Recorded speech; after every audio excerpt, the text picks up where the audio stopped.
Welcome aboard the Pilot Money Guys podcast, where our mission is to help professional pilots build and protect wealth on their journey to financial freedom. This podcast is brought to you by Leading Edge Financial Planning. Casey, Rausin, welcome from Care Around the Block. We are glad to have you. Thanks for taking the time today to meet with me and Kevin on the Pilot Money Guys podcast. Casey, I don't know if I even told you the title before we. I don't know, but glad to be here regardless. Our audience is professional pilots, so that's our tribe. That's who we're talking to. They're all over the country, sometimes all over the world. And so we appreciate you taking the time to join us today in your role as advanced aging life care professional. Did I get that right? Yeah, you got it right. Excellent. Yeah, thank you. And we're going to talk all kinds of stuff today about what your services are. I guess for me, I'll just kind of summarize it to start. If I have a parent, a lot of our clients are probably maybe 50 plus or minus 15 years or so, but they're seeing their parents start to need care. And a lot of our audience, they're all over the country. They're not living or co-located with their parents. So your service is particularly interesting. We have had a couple of our clients actually use your care. One of them in particular used your care, and another one used one in out of state. So we're excited to have you. Nice. Yeah, well, thank you all. Thank you for the opportunity to be here. I'm excited. Yeah, absolutely. So can you start us off? We were talking before the show just about, in general, big picture, what you all do, what your mission, what your services are, and those terms that me and Kevin were trying to wrap our brains around as far as what's medical, what's not. So you've got the floor, Casey, to help us understand big picture, what's going on. All right, great. So at Care Around the Block, we are a care managed home care company. So we're care management led. And that means that we have a group of professionals, healthcare professionals, whether it be nurses, social workers, physical therapists, occupational therapy assistants, that lead our care for our clients. And then in conjunction with that, we go in and we assess them to see what their needs are. And then we provide them with resources and recommendations around whatever our areas of concern for them may be medically, legally, financially, functionally, emotionally, cognitively. So we look at 7 or 8 different areas and then make recommendations for them. And so then one of those recommendations might be, because our overall mission is to make life easier, right? For whoever we're working with, whether that's you as a child that is living on the West Coast and your parents are on the East Coast and you're stressed out and you can't sleep at night because you're so worried about what's going on with mom and dad, right? Like our goal is to make your life easier, to go into their home, make their life easier. If they are stressing out their financial planner because that's who they trust, right? And they're calling and being like, I don't know what to do. And I failed 3 times last week. And, what do I do, right? So it's whoever we as care managers and aging life care professionals are interacting with, our overarching goal is to make their life easier. So in conjunction with our care management services, we also offer non-medical home care.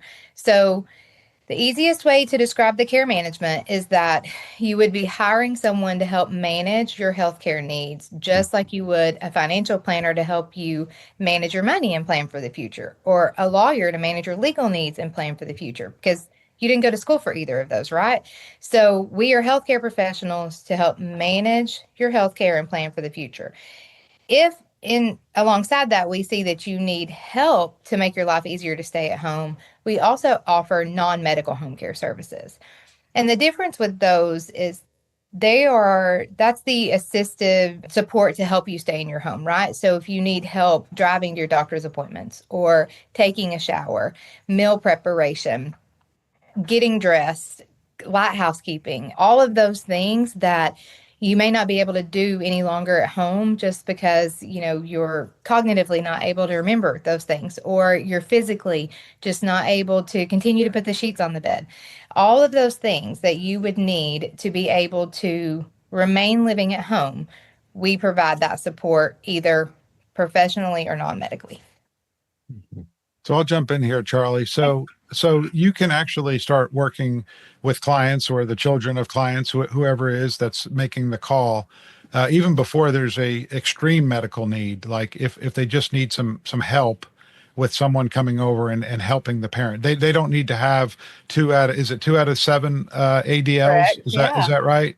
So they don't That's need the to have that. long-term care insurance requires that a lot. So, Okay. no, we can definitely get in front of that before they need all of that assistance, right? And honestly, it's our preference. Our preference is to educate and provide knowledge to those about the fact that this service even exists, right? And then when you might Right. utilize it. So we like to have a relationship with our clients before they get to that part, before there's a crisis, before there's a hospitalization, because those times are extremely emotional, not just for that patient, but it's also extremely emotional for that family member. And nobody, it's hard to make decisions anytime, but it's really hard to make them when you're emotional. So we like to have relationships with our families. We even have a standby care program for very independent people that are still traveling all over the place. But they want to know that if they have that emergency, because 70% of people over the age of 65 are going to need care at some point in their life, that they have, it's almost like an insurance plan, right? That they have this insurance that they're established with this agency, and that if they have an emergency, we already know them. We know their health history. We know their emergency contacts. We know their doctors. We already have a relationship. And so then they call us. We're on call 24/7, 365 days a year. And we have an established relationship. And then we've had these conversations too, right? Like, what happens if something happens to you, but it doesn't your husband? Or what happens if you're both in a car accident together?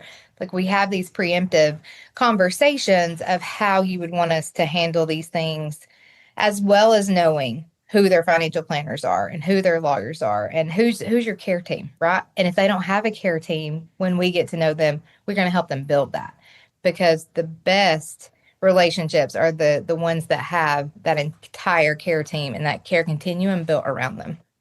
So, Charlie, I just want to follow up on this one. So we have clients that, you go to see your parents and things are just not the same, or, maybe just your mother or just your father is left. You're seeing some things.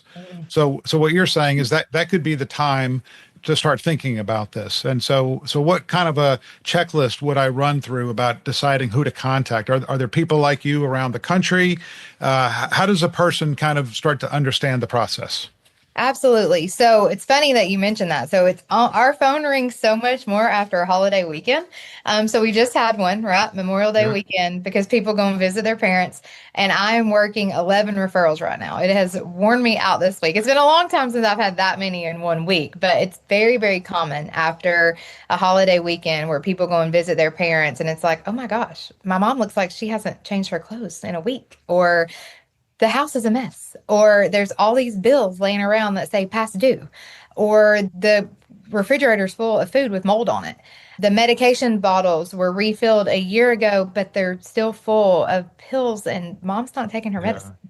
Or the doctor's calling and she's missed her last 4 appointments. So not necessarily a checklist per se, but those are like risk, red flags, things to look out for. Or check the car. Always check the car.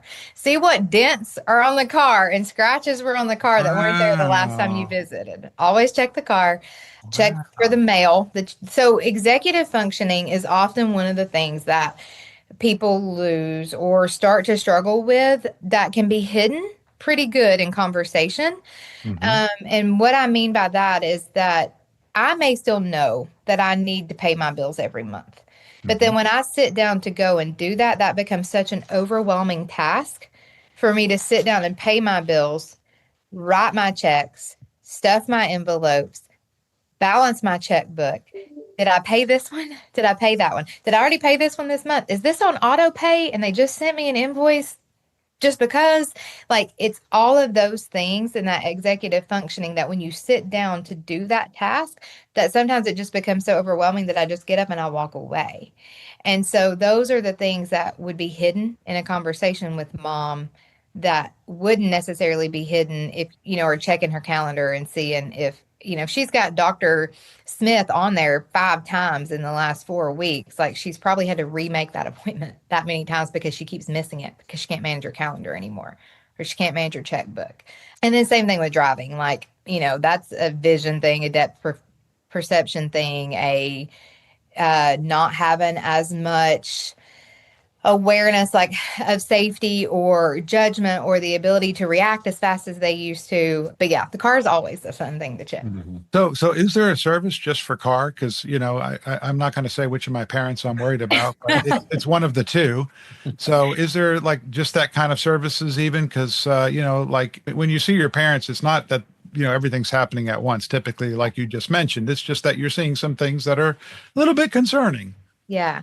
So when you say just for car, are you meaning like an evaluation, like whether mom or dad should be driving? Well, that would be nice. Yeah, that exists. Because you don't want to be the guy that takes the keys away, right? Like that's the bad guy. And good luck trying to find a lot of doctors that'll do that either. So they don't like to do that either. Nobody wants to take away anybody's keys or their animals. It's terrible to do either of those, right? People fight for their independence as long as they can possibly keep it. And their animals sometimes are the only companions that they have. But sometimes they also make people fall or they scratch them and cause infections and all these things. But anyway, I could do that all day long. But those are the two worst things to do. So yes, there are resources out there to where Patricia Neal here in Knoxville does driving evaluations, and they will put them in a car and let them drive around, and then they pass them or fail them. And then the doctor, kind of has to do something about that, or the DMV. Like I think they even report that to the DMV and they'll take their license. It's been a while since I've done that process. There used to be a very long waiting list. But I do think that there has been another service that's opened up in town to do that. But yeah, that exists. And then, back to your original question, how do you find people like this nationally? So you mentioned before, I'm a nurse by trade, as well as I've been certified in case management for 11 years now, I believe. And there's an organization called the Aging Lifecare Association. AgingLifecare.org, I believe, is the email address or the website URL for that. And when you go to that organization, aging life care managers and social workers, mostly nurses, social workers, it is diversifying more, as we grow, but they pay to be a member of this association. And we abide by ethics and standards of practice that the association's put together over the years. And there is a place in the top right-hand corner where it says find an aging life care manager. And you can go in there and put in a zip code, and it will show you everyone that is available in that area. And so that's for care managers. And then for home care, unfortunately, we don't really have anything like this for home care where people have actually been vetted. But I do know a lot of home care companies across the nation. I'm a member of a forum called the HOMECAReceo Forum, which is all independent home care agencies. And there's a lot of good information on that website as well, blogs and newsletters. But independent agencies, usually the people that are doing that, they have a really interesting story about what led them to home care. And so I know people all over. So I'd always be welcome to, I love to talk with anybody, and I love to help people. So I'd always be happy to connect anyone with one of my lovely friends that are providing home care across the nation.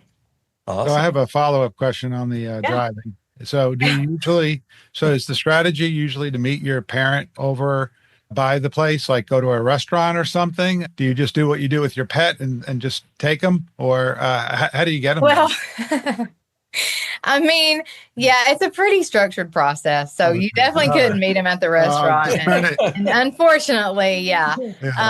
Charlie. No, so it is, yeah. Like I don't envy you. That's a very tough thing. That's actually how my dad ended up passing away. So he was still driving in a handicapped van that he should not have been. And he had just gotten out of the hospital that day. We were at a ball game, and I was like, "You're tired. Let me drive you home." And he was like, "No, I'm going to do it. I can drive myself." And he had a wreck on the way home. And that's how, so I have luckily, well, that's terrible, but unfortunately, it was only him involved and no one else was hurt, because that I did spend many, many years worrying about, it's one thing for him to make a bad decision that might hurt just himself. But, you never know who's going to be involved. And it was just him involved in the accident. But still, wouldn't have been my plan or my choice. I wish you just would have went to sleep and didn't wake up. That's what I wish for everyone. But so it is very scary. And I'm actually dealing with it with my grandfather right now. He's 88 and was doing great, but he's afraid to drive his lawnmower. Okay. Afraid to drive our lawnmower, but let's get in the car and drive down the road. I don't really know I don't know. Makes perfect sense. I can't make it make sense to me, but we've been driving to church for the past 2 weeks, and Mhm. yeah, my uncle won't take the keys, and I don't want to be the bad guy. Oh, that's But tough. yeah. Yeah, that is tough. Well, Casey, I love what you said as we were preparing about just the mission, and maybe not exactly the mission, but one of your missions is to help people stay in their home if they want to. Uh, I think when we talk to people, about themselves and or their parents that they're dealing with, that seems to be the main top of mind thing is I just want to stay in my home. And I know you can have a big impact in that area. So you were telling us a story about that in particular. So I think that's a huge advantage as well. yeah, absolutely. I talk to a lot of people, and that's always what they want. And it's what we're best at, and it is what I would recommend and I would wish for anyone and everyone. You will never ever get better care than one-on-one home care. It just doesn't compare to, a 12-to-1 ratio in the nursing home, or same thing even in assisted living, right? Going into assisted living, you may be downsizing from a 5,000 square foot home to a 350 square foot room that you're now confined to, that multiple people have a key to. You lose a lot of your privacy, you lose a lot of your dignity and a lot of your independence. And there's a lot of great assisted livings, and a lot of people choose that for the social aspect of it, right? There's pros and cons for everything, but I'm a true believer in home care, and that's what I always recommend, as long as there are the resources there to support that. And, planning for the future and being smart financially is the best thing that you can do for yourself to be able to afford that. Home care in general, this industry has changed a lot since COVID.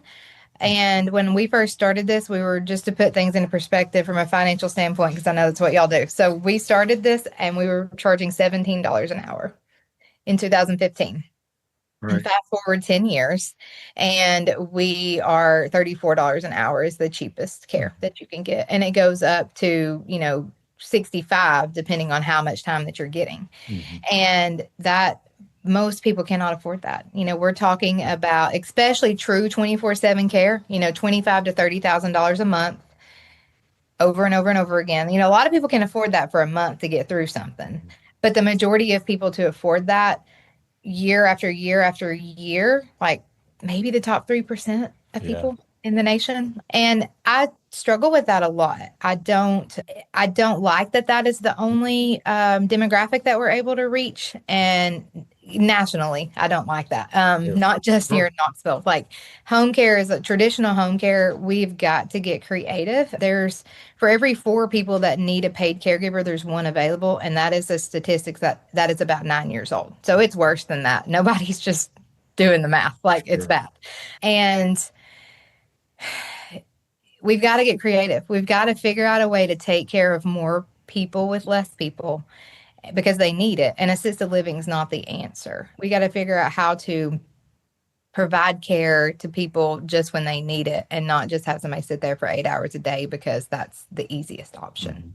Mhm. Yeah, that's a tough one. And I was wondering, as you were talking, if someone does qualify for the long-term care definition, like 2 of the 6 or 7 ADLs, then I wonder if some of that can pay to keep, if they qualify for long-term care, that would pay, right, to help you all do your services. Is that correct? Oh, absolutely. Yeah. We have Yeah. a large percentage of our clients that receive long-term care insurance, and we do everything that we can to help them get that approved. That's not always easy. Yeah. And there's a couple things. So the policies have been written very differently over the Yeah. years, and I've seen that change a lot in 10 years.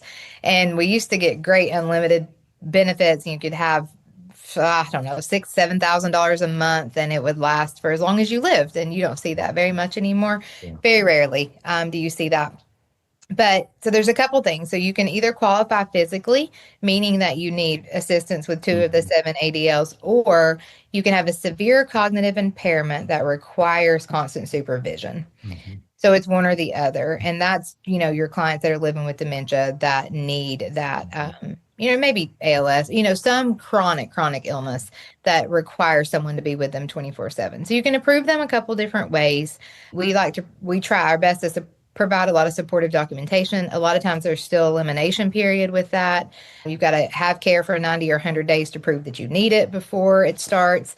But it does certainly pay for those non-medical services. And some policies, it will even pay for care management.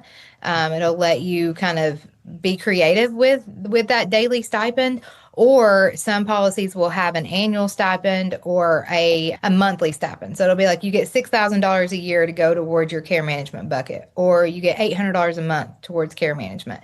And so they'll apply that, to your invoice, and then you're just responsible for, whatever the balance is of the service that it didn't cover. Mm-hmm. Yeah. Yeah, that's awesome. Some of them, looking at your website, some of the services, you've kind of talked a lot about these already, but it's pretty amazing because I'm just looking again at the website. Crisis intervention, care managers available by phone 24/7, medication assistance.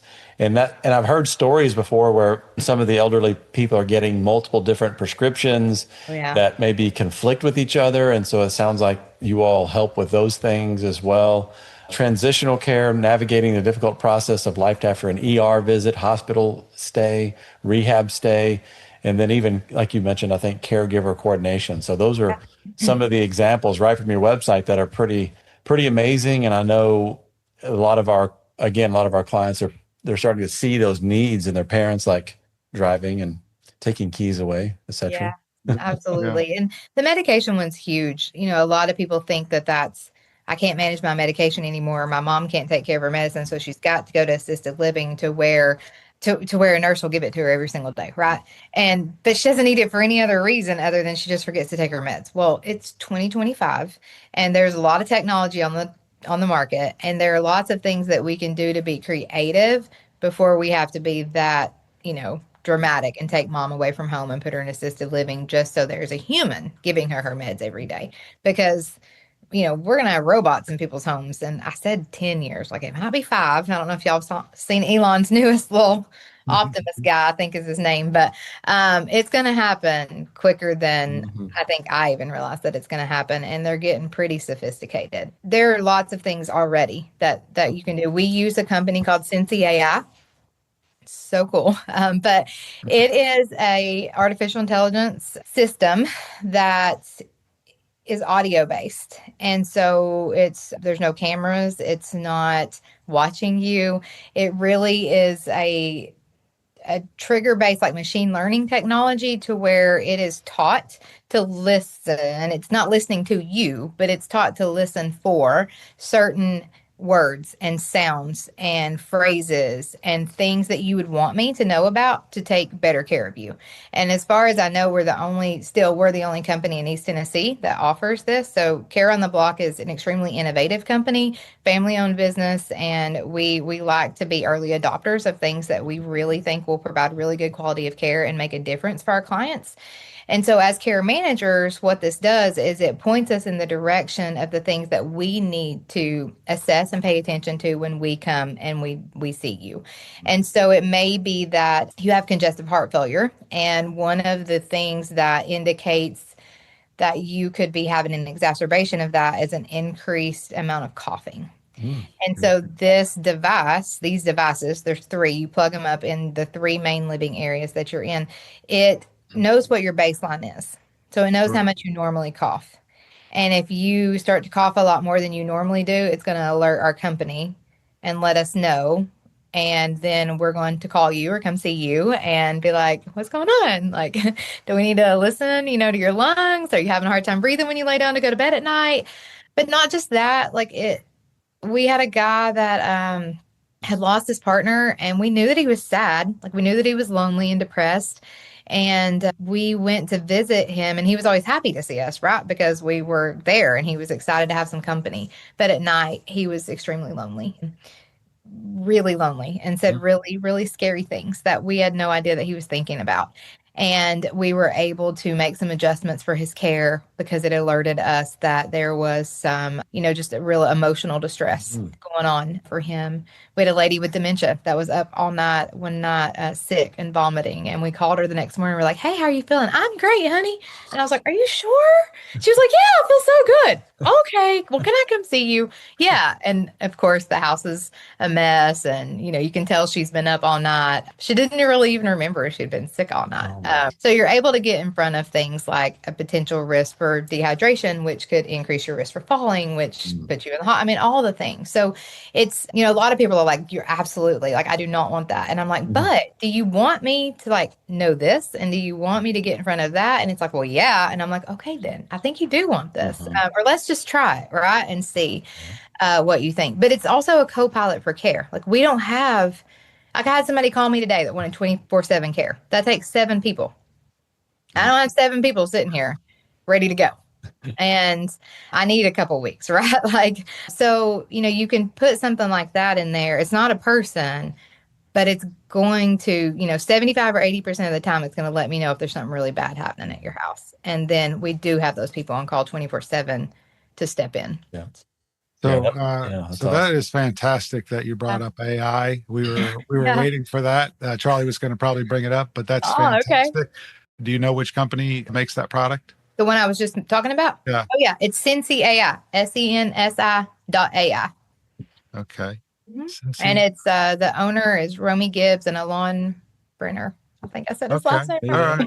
Well, I mean that's really great because we keep trying to figure out how AI is going to help people day to day, and so this is really good. And you said it's called a co-pilot. Is that what you? Yeah, that's what we call it. That's how they market it too. Is a co-pilot for care. They're based out of Austin, Texas, and Romy is the founder. Alon is the co-founder, and they're just doing really cool stuff. I mean, they've got a lot of funding. They're in series, like their second round, I believe, of funding, and just the things that I've seen them do. We were really early adopters of the service, and so I've seen them improve the product a lot, in the last 3 years, and it's just really cool what it's able to do. And the things that, as a nurse, I was like, whatever, like this is not going to tell me this stuff. And the first week, I can just remember like mind blown every single day. I'm like, you're kidding me. Like it picked that up. Like, how did it know, and I was just mind blown clinically at the things. And it's not perfect. I mean, have I had someone fall and it not pick it up? Yes, but it's not a fall detection device. There's plenty of those things on the market too. It is an extra layer of support in the home for peace of mind, and then also to provide, to help us provide better quality care. That's what it is. So it's technology. None of it is 100%, just like none of us humans are 100%. So this is really interesting to me that there's kind of a continuum of different services that people, when they're worried about their parents or themselves, can actually, get. The driving we talked about, the co-pilot here. So I was under the impression before this conversation today that sometimes you just couldn't get home care. Sometimes you had to go to a facility because you couldn't do things during home care. And you said that might not always be true. But the other part of it is it just all about money? Do you need to have enough money to have home care versus facilities? What is that continuum of services that are available if it's not 24/7? Yeah, so I would say, that's always the best care you're going to get. 24/7 care at home. That's the most expensive. And you also, want to make sure that it is the right care team that's built around you. People that are knowledgeable, people that can truly drive that care and see and recognize, what those needs are. Very heavily skilled. I mean, I've taken care of plenty of people with Parkinson's and ALS at home, and that's about as skilled as you can get. What happens in the state of Tennessee, just to address your first question, is, and state to state, the regulations are state to state, right? So what we're allowed to do in Tennessee is completely different than Massachusetts. Massachusetts is a free-for-all, okay? They can do whatever, and there's tons and tons of home care agencies there, right? Because they don't have to follow like any rules. Same thing for Missouri. There's like 300, I think there's 350 competing home care agencies in the greater St. Louis area. It's not like that here. We have regulations and things that we are not allowed to do. And so as a traditional home care company, as a franchise home care company, as someone that doesn't have any kind of like nursing care to be able to kind of attach to that, you aren't allowed to do certain things. Like we can't even empty a catheter, right? So there has to be some family to come alongside us to be able to keep someone really, really skilled at home. We can definitely take care of the heavy lifting part and the transfers and the showering and the bathing and getting your home modified to make that happen for you. All the equipment that you're going to need, all the players of the game to make that happen, right? But typically here, you've got to have some kind of help with family to do some of those things, like a tube feeding. They won't let us do that. They won't let us give morphine. There are things, if you're end of life on hospice, you want to be kept as comfortable as possible. And so when it gets to that point, if there's not, some family that can come and stay, or if we can't get creative and like outsource something else to help us. And we try to get creative because if that's what somebody wants, we want to try to make that happen, right? A family friend or a neighbor that we can call when they need the morphine. Like we try to do everything we can to honor people's wishes. But there's also like inpatient hospice facilities that's what they do. And sometimes we will transition someone there. And, the last couple of weeks, most of the time, they don't know really that that's what we've done. And we keep someone with them to make sure that their needs are being met. So let's say, those are the reasons why, like you couldn't stay at home, like you either just couldn't afford it or you became so skilled and there wasn't any kind of support to come alongside your agencies to help do that. But there's other states that does not apply to because they don't have any rules and regulations and they can do whatever you need them to do. So again, that's state to state. Usually people go from home to like an independent living, right? So a lot of people don't know that there's a difference in assisted living and independent living. So I mentioned earlier that in assisted living, you have a much smaller room and you lose a lot of your independence. But a lot of people go there because they need meals, medication management, and socialization. In independent livings, you get a much bigger room. There's usually, it's like a standard apartment, right? It's almost like resort living for the aging. And you get much bigger apartment. A lot of times they have a pretty full kitchen. I mean, nothing like probably what you're used to at home, right? But you can still cook a meal in there and you still get the socialization or you still get the meals and you get the housekeeping. So if you're just struggling to do a little bit of these things by yourself and you do want that socialization and you don't want to continue to, upkeep your home, there's definitely independent livings that you can go to first. Some independent livings are very flexible in allowing a service like ours to come in and provide care so that you can age in place there. Others are not. They want it to be independent living. And as soon as you need a walker, you've got to go to assisted living because they try to maintain whatever the culture is of their building, right? So then there's assisted, which we've already talked a little bit about. Then there's memory care. So let's say that you start in assisted living, but then you forget that you're not supposed to go outside at 10 p.m., right? And you start eloping, or you start arguing with everybody else at lunch and you become disruptive to the rest of the residents, or your memory just gets to the point to where you need a higher level of care, a smaller patient to client ratio.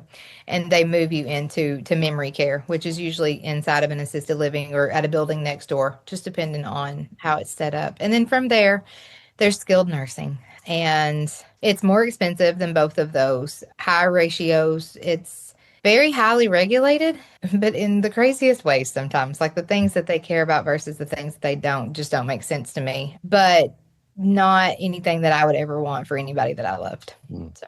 Sure. Well, let me ask you the big concern that clients have had that I've talked to about, even getting home care is they don't want people in their house because these are sometimes people with money and they feel very worried that people are going to rob them. And I said, why don't you do what the Airbnbs do? Make a room that's locked. Maybe you triple lock, but do you have any thoughts around those people that are concerned about people coming in their house, stealing, the silverware, I think is what was mentioned at one time? Yeah, I think that it's always extremely important to be cautious about that. And it doesn't matter if you've had the same person working for you for 3 years. And the reason that I say that is because most of the people that do this work are extremely economically fragile. And sometimes they're one flat tire away from making a really bad decision that they might not have made a couple of weeks before. And I hate to even say these things out loud sometimes. Like I've never had to deal with that a whole lot here. And we do a lot State regulations are different, again, state to state. In Tennessee, we're required to do background checks. We're not required to drug screen, but we do it anyway because I'm not sending anybody to take care of my daddy that I didn't drug screen. So I'm not sending anybody to take care of yours that I didn't drug screen. We do background checks at the local, state, and federal level. And we have a pretty tough hiring process. Like, not everybody gets hired. And the type of ideal employee that we're looking for is a little bit different. And again, we know what type of clientele that we're dealing with from a private pay perspective. And so we're trying to look for people that are going to match up with that. But it's getting harder and harder and harder. And the business model for home care is like 50-50, right? You charge $30 an hour, you pay 15. Like, that's the easiest way that I can just explain the business side of it. But if you want to pay more, you have to charge more. That's the way that works. And we in home care, we're about to price ourselves out of business. Like, we can't go much higher than, $34 per hour. I mean, that's a lot of money.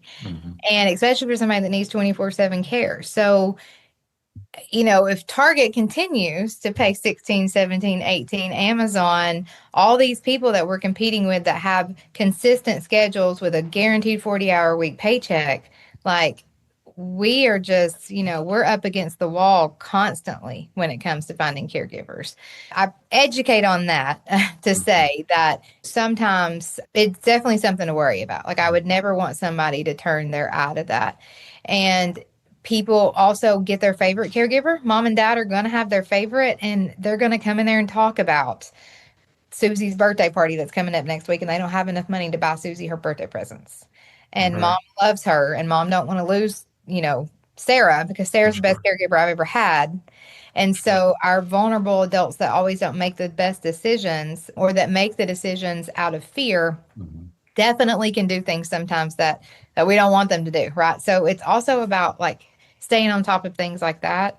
So, I'm not going to say that I've never heard those stories. I mean, they happen, but you just have to pay attention. And,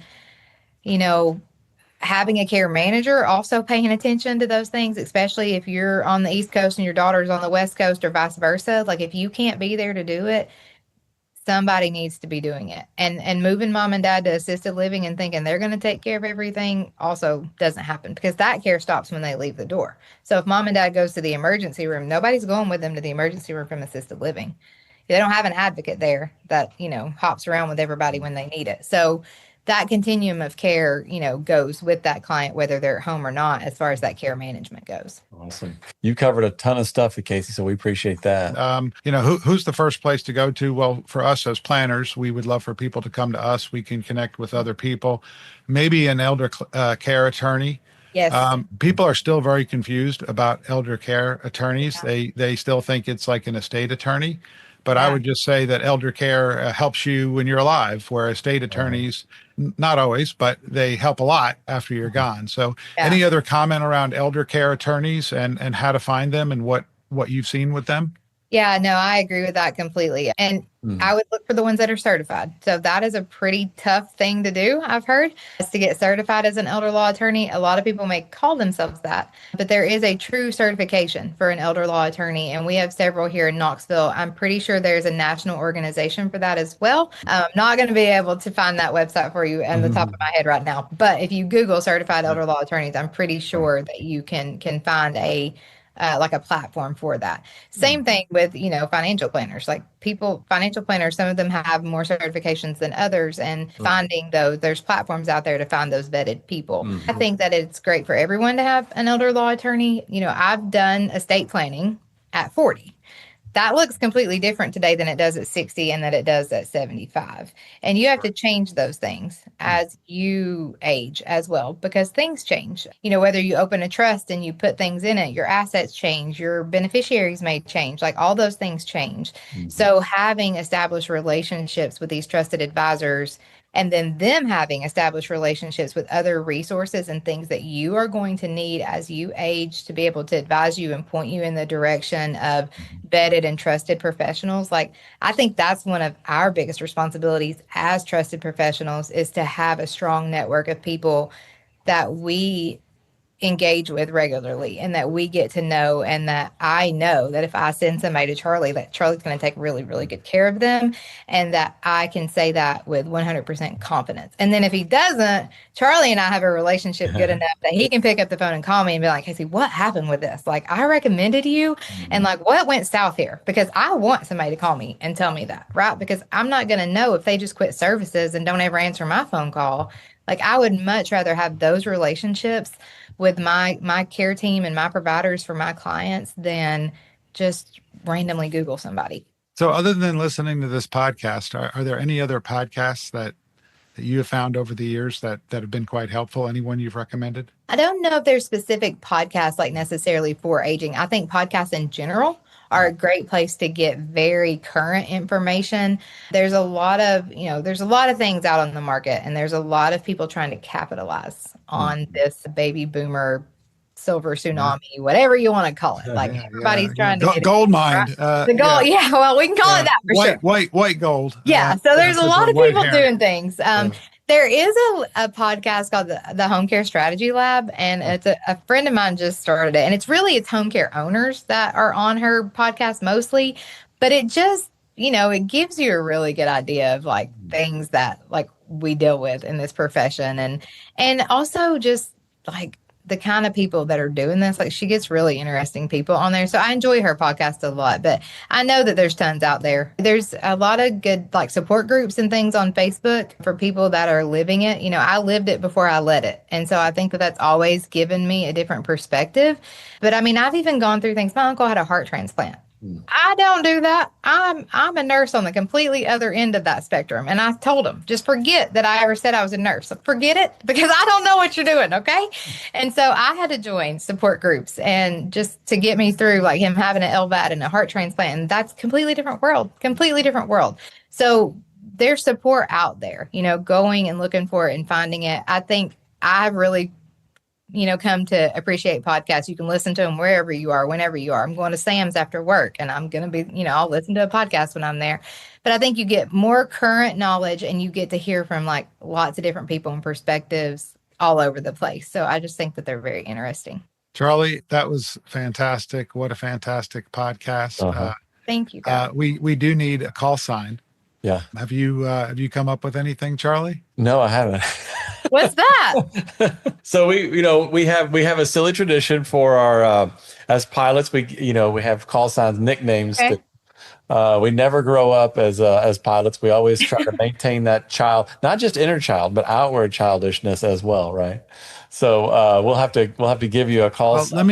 Let me brainstorm a little with you, Charlie. Okay. So I can't wait for that. What's a good warm feeling at home? Like what kind of phraseology could you use with that? Or, Casey, when she talks, she really lights up. So I was thinking sunshine. That's probably the funniest call. Sunshine, that's a great one.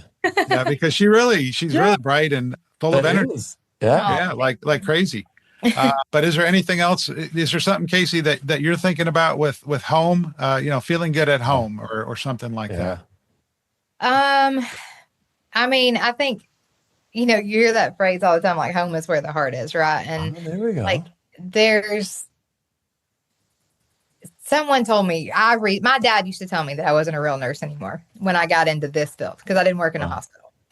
And I was telling somebody that story the other day, a really good friend of mine, and he was like, I don't ever want to hear you say that again. He's like, once a nurse, always a nurse. And I was like, yeah. My dad was just joking though. And he's like, I'm serious, Casey. Like, never again. Like, you worked hard for that. You own that, and I was like, okay. And so I reflected on that a lot after he told me that. And, that is like what started all this for me. And that is where my heart comes from. That's where my desire to help people still comes from, whether I'm helping people in their home or grow their business or to be a better leader or to teach their caregivers how to be better caregivers. Like, it really all does start with like, just, your heart. And if you lead with your heart, and if you do things for the right reasons, like just good things continue, to happen. And we all go through tough times in life. There were years that I can look back that I would have not even been my friend because my life was so bad. And I was so stressed and miserable for a couple of years that like, I'm thankful that I maintained my friends during that time because I was tough. I was tough to be around, right? but we have to give people grace and help them through those times. And like, I don't forget those people, man. I did not deserve them, and they taught me a lot during that time. And I just try to give people that grace and kindness every day now that people showed me. So leading with your heart, like, just that's awesome. Kevin, we could, Sunshine's pretty good, but big heart is a two-word. Heart first. Big heart first. other word. Thank you so much, Casey. Awesome. We really Casey, appreciate you being on the show. Pleasure to meet you all. And if I can ever help you or be a resource to you or any of your other pilots or friends, just let me know. Awesome. Casey, Are you on Instagram? You're probably cool. You're younger. You on Instagram? Facebook? I am on Instagram, and I'm on LinkedIn. I probably am on LinkedIn more than anywhere. I mean, I'm on Instagram, but I actively, like, I spend more time on LinkedIn, and you can just look me up by my name on there. And I try to provide, like, some resources and education on there as well. Yeah. Well, thank you so much. Awesome. Casey, thanks for your time today. We appreciate it. You're awesome. Absolutely. Thank you. Hello, Pilot Podcast family. Charlie here. I just wanted to share with you something we've just recently developed. In the show notes, you're going to see the Pilot Wealth Index. We want you to check it out. Give it a shot. It's a quiz, a short questionnaire that allows you to understand, are you on track? We have a lot of people that say, hey, we just want to know if we're on track. Are we where we should be at this stage of our flying career, airline career, whatever it might be? How am I doing? Am I close to my peer group? Am I behind? Am I ahead? We've developed some questions, some metrics that we think if you go through this and check it out, answer the questions, you will have a very good idea of where you stand. We developed the questions that give an indication of, are you doing the right things you need to do to be prepared for an eventual retirement, and that one that can be profitable for you. So check it out in the show notes, the Leading Edge Pilot Wealth Index. We hope you give it a shot. If you have any questions at all, reach out. Happy to help. Charlie at leadingedgeplanning.com. Again, that's Charlie at leadingedgeplanning.com. You can call or text me on my cell, 865-328-4969. Thank you very much. Thank you for listening to the Pilot Money Guys podcast. Please subscribe, rate, and review on iTunes or wherever you listen. We are grateful for your reviews because they encourage others to listen in. Visit leadingedgeplanning.com to learn more and subscribe to our newsletter. Leading Edge Financial Planning, LLC, LEFP, is a registered investment advisor. Advisory services are only offered to clients or prospective clients where LEFP and its representatives are properly licensed or exempt from licensure. For additional information, please visit our website at www.leadingedgeplanning.com. The information provided is for educational and informational purposes only and does not constitute investment advice, and it should not be relied on as such. It should not be considered a solicitation to buy or an offer to sell a security. It does not take into account any investor's particular investment objectives, strategies, tax status, or investment horizon. You should consult your attorney or tax advisor. The views expressed in this commentary are subject to change based on market and other conditions. These documents may contain certain statements that may be deemed forward-looking statements. Please note that any such statements are not guarantees of any future performance, and actual results or developments may differ materially from those projected. Any projections, market outlooks, or estimates are based upon certain assumptions and should not be construed as indicative of actual events that will occur. All information has been obtained from sources believed to be reliable, but its accuracy is not guaranteed. There is no representation or warranty as to the current accuracy, reliability, or completeness of, nor liability for, decisions based on such information, and it should not be relied on as such.